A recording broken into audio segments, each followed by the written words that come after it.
ಇವತ್ತು ಇವತ್ತು ಸೈನಿಕರು ಏನು ಯುದ್ಧ ಮಾಡ್ತಾ ಇದ್ರು, ಯುದ್ಧ ಮಾಡೋಕ್ಕೆ ನಮ್ಮ ರಕ್ಷಣೆ ಮಾಡ್ತಾ ಇದ್ರು, ಅದೇ ರೀತಿಯಲ್ಲಿ ಒಳ್ಳೆ ಫುಡ್ ಆಹಾರವನ್ನು ಭದ್ರತೆ ಕೊಡುವಂಥದ್ದು ರೈತರು.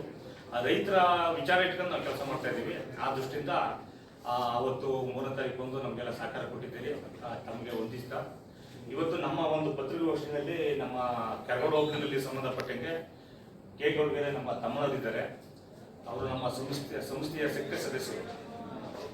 ಕಾಂತರಾಜ್ ಅಂದ್ಬಿಟ್ಟು ಮಾರ್ಗೋಡ್ನಳ್ಳಿಯವರು, ಮತ್ತೆ ಗೌಡ್ಗೆರೆ ರಾಜು ಅವರು. ಇವರು ನಮ್ಮ ಸಂಸ್ಥೆಗೆ ಸದಸ್ಯರಾಗಿ ಕೆಲಸ ಮಾಡ್ತಾ ಇದ್ದಾರೆ. ಹೋಬಳಿ ಮಟ್ಟದಲ್ಲಿ ಒಂದು ಜನಜಾಗೃತಿ ಅಭಿಯಾನ, ಇಡೀ ಜಿಲ್ಲೆಯಲ್ಲಿ ಹೋಬಳಿ ಮಟ್ಟದಲ್ಲಿ ಜನಜಾಗೃತಿ ಅಭಿಯಾನ ಹಮ್ಮಿಕೊಂಡಿದ್ದೀವಿ. ಅದರ ಒಂದು ಪೂರ್ವ ಪ್ರಾಥಮಿಕವಾಗಿ ಕೆ ಗೌಡ್ಗೆರೆಯಲ್ಲಿ ಇಟ್ಕೊಂಡಿದ್ದೀವಿ.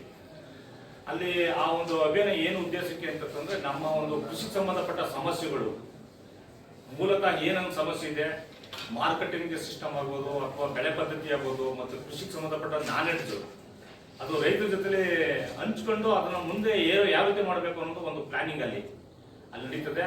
ಅದರ ಆ ಒಂದು ಆಧಾರದ ಮೇಲೆ ನಾವು ಚಟುವಟಿಕೆಗಳನ್ನ ಸ್ಟಾರ್ಟ್ ಮಾಡಲಿಕ್ಕೆ ಪ್ರಾರಂಭ ಮಾಡಿದ್ದೀವಿ. ಅದನ್ನ ತಮ್ಮ ಸಂಸ್ಥೆಯಲ್ಲಿ ತಿಳಿಸ್ಲಿಕ್ಕೆ ನಾವು ಇವತ್ತು ಖುಷಿ ಪಡ್ತಾ ಇದ್ದೀವಿ. ಇದಕ್ಕೆ ಸಂಬಂಧಪಟ್ಟ ವಿಚಾರ ಇಲ್ಲಿ ಕೆರಗೋಡು ಹೋಬಳಿಗೆ ಸಂಬಂಧಪಟ್ಟಂತ ಒಂದು 25 ಜನ ತಂಡ ಮಾಡ್ತಾ ಇದೀವಿ ಕೃಷಿಗೆ ಸಂಬಂಧಪಟ್ಟಂಗೆ. ಅಲ್ಲಿ ಒಂದು 50ರಿಂದ 100 ಜನ ಸೇರೋಕ್ಕೆ ಅಲ್ಲಿ ಸಿಸ್ಟಮ್ ಈಗಾಗಲೇ ರೆಡಿ ಆಗಿದೆ. ಆ ಹೋಬಳಿಯಲ್ಲಿ ಮಾತ್ರ ಸೇರ್ತೀವಿ. ಅಲ್ಲಿ ನಮ್ಮ ಟ್ರಸ್ಟ್ ಮೀಟಿಂಗ್ಸ್ ಕೂಡ ಅಲ್ಲೇ ಇಟ್ಕೊತಾ ಇದೀವಿ. ಒಂದು ಮುಂದೆ ಏನೇನು ಮಾಡಬೇಕು ಅನ್ನೋದ್ರ ಬಗ್ಗೆ ಪ್ಲಾನಿಂಗ್ಗೋಸ್ಕರ ಮಾಡ್ತಾ ಇದ್ದೀವಿ.